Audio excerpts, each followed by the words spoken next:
Wait. Man, sorry man ha. Medyo tipsy ako ngayon.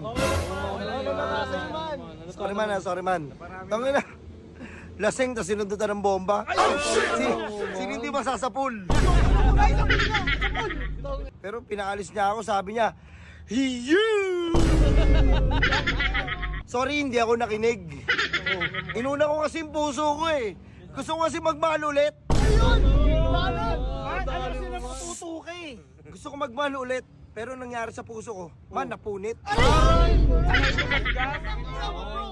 Kumbaga man, tangina, kaya pala basag ka na naman man, utang ina mo ka. Kaya sabi ko sa kanyo, bebot ko, sana hindi ka nalang dumaan sa harapan ko para hindi ako na-inlove. Ano sinabi niya kasi, yung ano daw, yung lalaki niyang kasama ngayon, gwapo. Ano mo sabi ko sa kanya, text ko sa kanya, in chat ko, tangina, gwapo lang.